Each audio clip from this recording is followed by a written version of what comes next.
জাতীয়তাবাদী দল বিএনপির উদ্যোগে চট্টগ্রাম বিভাগীয় আজিয়ে যে গণতন্ত্র শোভাযাত্রা অর্থাৎ পদযাত্রা হিসেবে তারা আয়োজন করছে। এই কর্মসূচির প্রধান অতিথি হিসেবে আছেন বিএনপি স্থায়ী কমিটির সদস্য চট্টগ্রামের কৃতি সন্তান সালাউদ্দিন আহমেদ।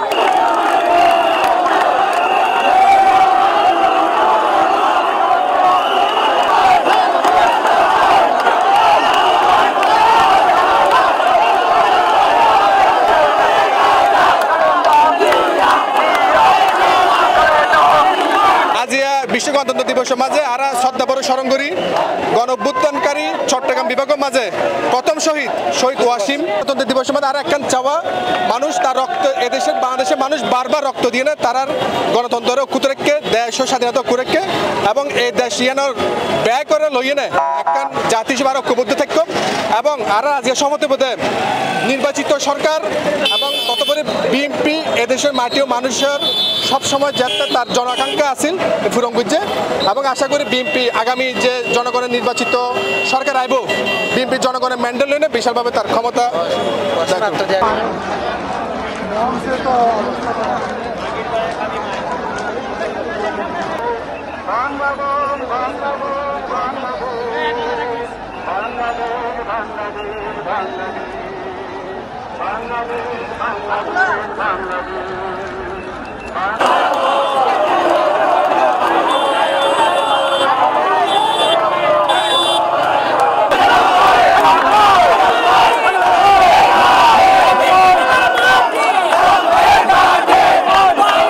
আরা হাকরা চৈত্রাশিতে আরার প্রিয় নেতা অদূত বিহার নেতৃত্বে আরা গণতন্ত্র ফিরে চাই এই সরকার পতনই আরা তারেক রহমানের নেতৃত্বে আগামী রাষ্ট্রনায়ক দেশত ফিরিয়ে আসক আইরে ক্ষমতা বুঝিলক দেশের মানুষের সেবা করক আরা ইয়ান কামনা করি আর কি। আরা প্রায় 40,000 মতো মানুষ হাকরা চরিত্র আরা ক্ষমতা আইলে তো আরার যে 31 দফা আছে আরা 31 দফায় বাস্তবায়ন করি বলে চেষ্টা করছি।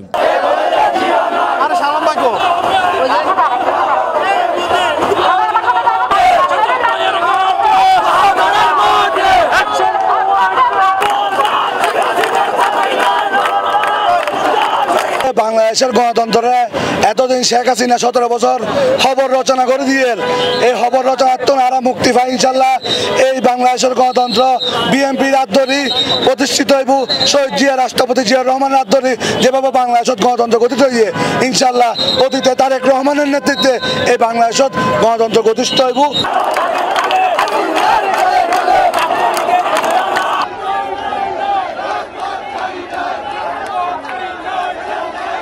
আমরা অনেক মানুষে আসছি আন্দোলন করতে পারতেছি এটা আমাদের থেকে অনেক আনন্দ লাগতেছে।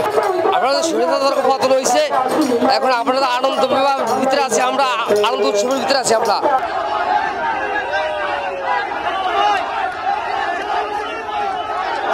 খালেদা জিয়াকে ভালোবাসি এই জন্য আসছি তার জিয়াকে ভালোবাসি এই জন্য আসছি আমাদের সবার দেশটা ভালো হোক দেশের শান্তি হোক।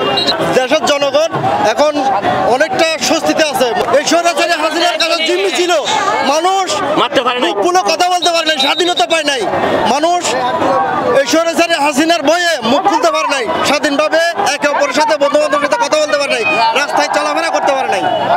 এখন বর্তমানে বাংলাদেশের মানুষ অনেক